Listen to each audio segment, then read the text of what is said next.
Assalamualaikum warahmatullahi wabarakatuh. Salam sejahtera Bapak dan teman-teman semua.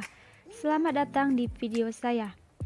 Sebelumnya, terima kasih kepada Bapak yang telah memberikan kesempatan kepada saya untuk membawakan materi ini. Baiklah, sebelumnya saya akan memperkenalkan diri. Nama saya Nurlanda Putriani dengan NIM 12011222763. Saya dari kelas 2C, Pendidikan Bahasa Indonesia, Fakultas Tarbiyah dan Keguruan, Universitas Islam Negeri Sultan Syarif Kasim Riau. Di sini saya akan mempresentasikan mata kuliah Sejarah Sastra Modern dengan dosen pengampu Bapak Rifi Hamdani MPD. Materi saya kali ini adalah latar belakang sejarah bangsa dan sastra Indonesia. Indonesia adalah bangsa yang memiliki sejarah yang sangat panjang, mulai dari masa penjajahan hingga merdeka. Sastra Indonesia adalah sebuah istilah yang mencakup berbagai macam karya sastra yang ada di Indonesia. Baiklah, yang pertama, pembahasan sejarah bangsa Indonesia yang melahirkan rasa persatuan dan kesatuan bangsa. Munculnya kaum intelektual di Indonesia memicu kebangkitan rasa nasionalisme, sehingga membuat rakyat Indonesia melepaskan diri dari penjajahan. Keinginan rakyat Indonesia untuk melepaskan diri dari penjajahan Belanda juga semakin kuat.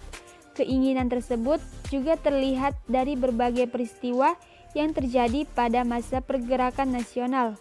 Terdapat 3 peristiwa yang memiliki peran besar, yaitu sebagai berikut. Dapat teman-teman lihat, yang pertama yaitu Manifesto Politik 1925. Manifesto Politik 1925 merupakan pernyataan politik yang dikeluarkan oleh Perhimpunan Indonesia di Belanda mengenai nasib dan masa depan bangsa Indonesia. Manifesto Politik 1925 setidaknya mengandung 4 pokok pikiran penting, yaitu yang A. Kesatuan nasional dengan mengesampingkan perbedaan serta bentuk aksi melawan Belanda.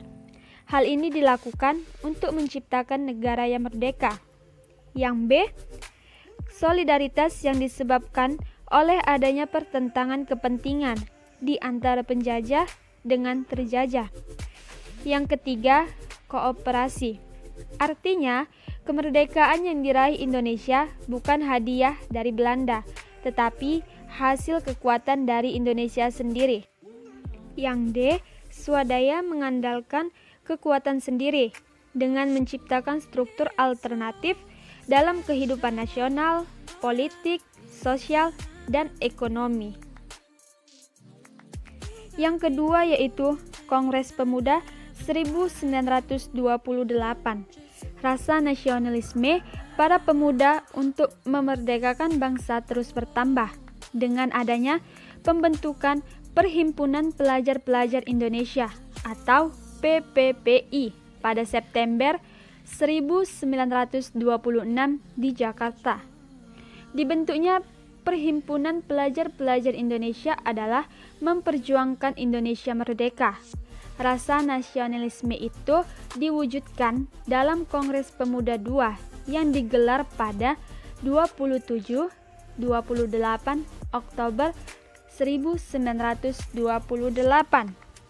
Dalam rapat tersebut memunculkan 3 keputusan yang memiliki arti penting bagi terwujudnya kemerdekaan Indonesia. Di antaranya adalah 1. Lagu Indonesia Raya ditetapkan sebagai lagu kebangsaan. Yang kedua, bendera merah putih sebagai bendera Indonesia. Yang ketiga, pengucapan ikrar Sumpah Pemuda yang berbunyi, pertama, kami putra dan putri Indonesia mengaku bertumpah darah yang satu, tanah air Indonesia. Yang kedua, kami putra dan putri Indonesia mengaku berbangsa yang satu, bangsa Indonesia. Yang ketiga, kami putra dan putri Indonesia menjunjung bahasa persatuan bahasa Indonesia. Selanjutnya yaitu Kongres Perempuan. Tak hanya laki-laki, rasa nasionalisme perempuan juga sangat tinggi. Terbentuknya Kongres Perempuan terinspirasi dari Kongres Pemuda, sehingga dilaksanakannya Kongres Perempuan di Yogyakarta pada 22 sampai 25 Desember 1928. Kongres Perempuan menghasilkan beberapa keputusan, di antaranya 1. Mendirikan Perserikatan Perkumpulan Perempuan Indonesia atau PPPI. Yang kedua, menerbitkan surat kabar yang redaksinya dipercayakan oleh PPPI. Yang ketiga, mendirikan studi fonds untuk anak gadis yang pandai tetapi tidak mampu dan memperkuat pendidikan. Dan yang keempat, mengirim mosi kepada pemerintah Hindia Belanda. Materi selanjutnya dapat teman-teman lihat, yaitu bahasa Melayu dan bahasa Indonesia sebagai bahasa persatuan. Bahasa Melayu juga dipakai sebagai bahasa perhubungan antar suku di Nusantara dan sebagai bahasa perdagangan. Hal ini dikarenakan dalam prasasti-prasasti yang ditemukan, seperti yang pertama, prasasti Kedukan Bukit berasal dari Palembang 683. Yang kedua, prasasti Talang Tuo dari Palembang 684. Yang ketiga, prasasti Kota Kapur berasal dari Bangka 686. Dan yang keempat, prasasti Karangbrahi dari Jambi 832. Dan yang terakhir, prasasti Bogor berasal dari Bogor 942.